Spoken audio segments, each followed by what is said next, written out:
আসসালামু আলাইকুম বন্ধুরা, আমি এনি আজকে নতুন একটা ভিডিও নিয়ে আপনাদের মাঝে হাজির হলাম। আজকে কি কি রান্না করব আপনাদের এক নজরে দেখিয়ে দিলাম।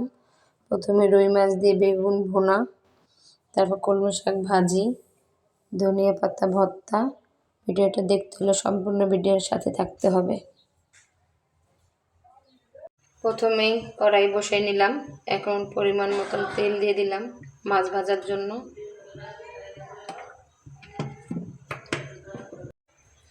তেল গরম হয়ে গেছে, মাছগুলো দিয়ে দিতেছি তেলের মধ্যে ভাজার জন্য। সব মাছগুলো দিয়ে দিতেছি।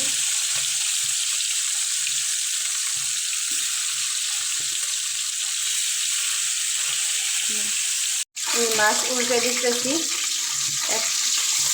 এক সাইড পেয়ে গেছে।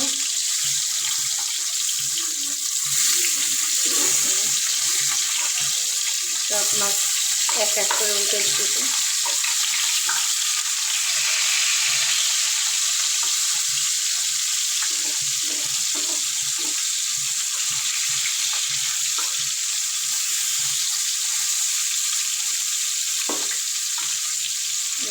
মাছ হয়ে গেছে, এখন মাছ উঠে নিতেছি এক এক করে। সবগুলো এক এক করে উঠে নিতেছি।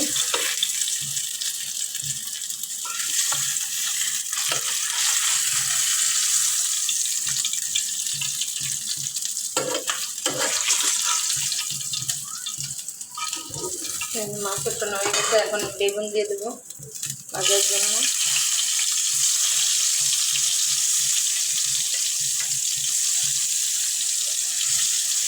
বেগুন দিয়ে মাছ ভুনা করলে অনেক মজা লাগে।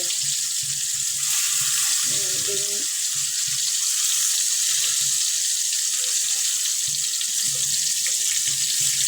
বেগুনগুলো উঠে দেবো।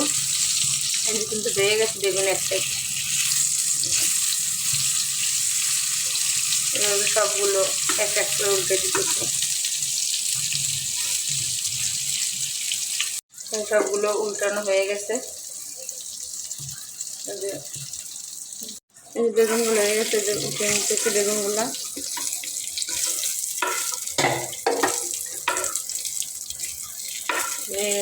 বেগুন কিন্তু বেশি ভাজতে ভালো লাগে না, তাই কমও ভাজা যাবে না, বেশিও ভাজা যাবে না। যেগুলো হয়েছে উঠে নিতে, আর যেগুলো হয় নাই সেগুলো আবার উল্টে দিতেছি। যেগুলো হয় নাই এগুলো উল্টে দিতেছি, যেগুলো হয়ে গেছে এগুলো উঠে নিতেছি। বাকিগুলো হয়ে গেছে, এখন সবগুলো উঠে নিতেছি।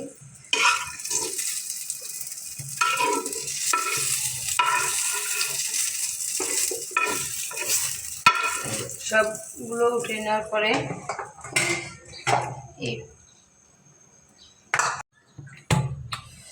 এই একই কড়াইয়ের মধ্যে যেটাতে মাছ এবং বেগুন ভাজি, ওটার মধ্যেই তরকারি বসাই দেবো। পরে আর চেঞ্জ করলাম না, তেল দিয়ে দিলাম। এখন পেঁয়াজ কুচি দিয়ে দিতেছি, কাঁচামরিচ কুচি দিয়ে এখন ভালোভাবে নেড়ে চেড়ে নিতেছি।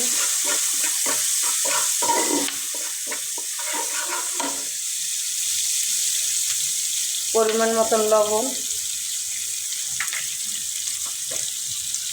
তারপর রসুন বাটা, পেঁয়াজ বাটা,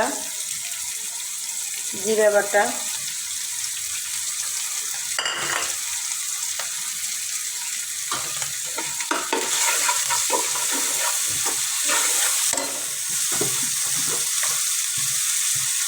হলুদের গুঁড়া,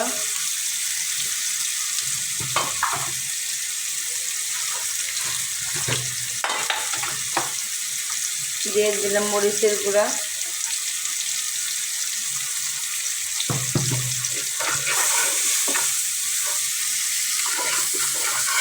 এখন ভালোভাবে নিয়ে সেরে কষিয়ে নেব মশলা।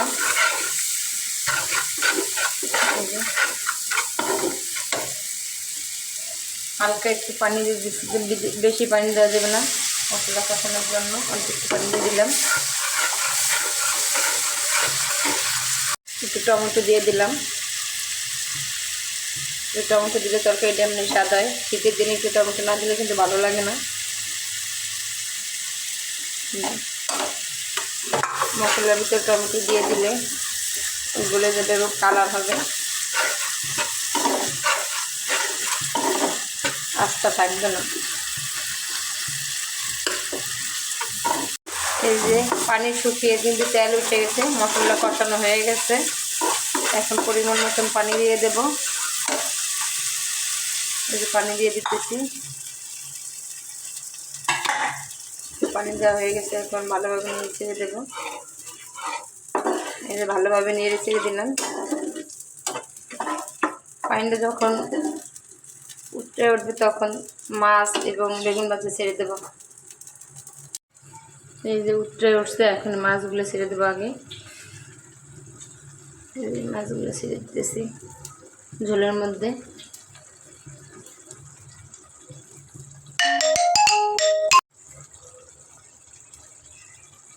সবগুলো দিয়ে দিলাম মাছ।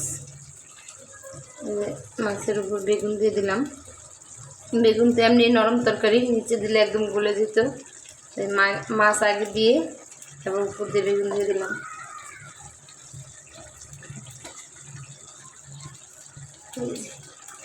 সবগুলো দিয়ে দিলাম। এই যে তরকারি খুন্তি দিলে লাইরে দিলে কিন্তু মাছ ভেঙে যাবে, তাই এভাবে ঝুলিয়ে দিলাম। দেখুন দেখতে কত লোভনীয় হয়েছে তরকারিটা, খেতেও কিন্তু সেরকম স্বাদ হয়ে মনে হইতেছে। এই যে ধনিয়া পাতা দিয়ে দিতেছি একটু উপর দিয়ে। তো এটা খাওয়ার মধ্যেই কিছুক্ষণ পর নামিয়ে নেব। তরকারি হয়ে গেছে, এখন নামিয়ে নেব। রান্না করার জন্য কড়াই বসে নিলাম। কড়াই বসে পরিমাণ মতন তেল নিয়ে নিলাম। এখন এই যে পেঁয়াজ, কাঁচামরিচ দিয়ে দিলাম।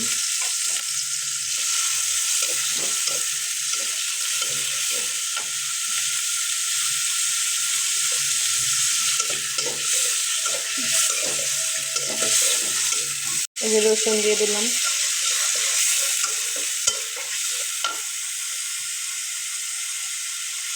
পরিমাণ মতন লবণ দিয়ে দিলাম।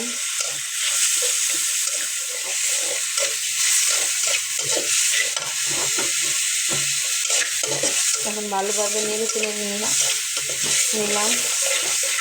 এই যে মরিচ পেঁয়াজ ভাজা হয়ে গেছে, আমি আবার বেশি ভাজতে দিই না। এখন শাকগুলো ছেড়ে দেবো এই পেঁয়াজ রসুনের মধ্যে।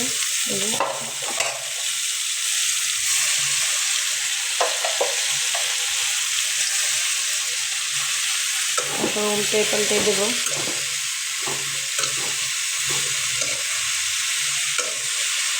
আস্তে আস্তে উল্টে পাল্টে দিতে হবে, জোরে দিলে কিন্তু শাক পড়ে যাবে।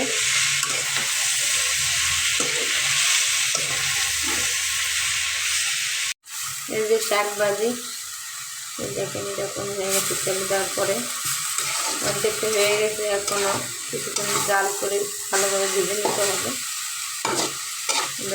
নেড়ে চেড়ে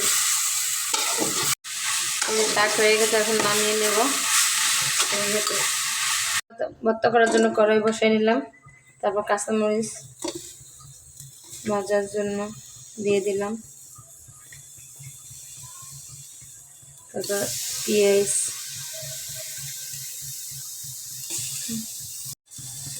রসুন দিয়ে দিলাম।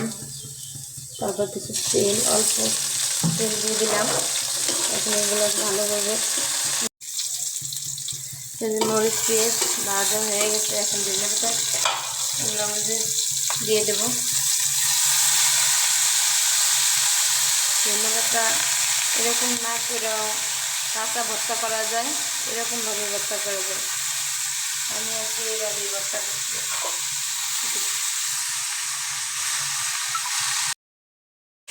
দিয়ে দিতে এখন এগুলো তেলের মধ্যে ভেজে নেব একটু।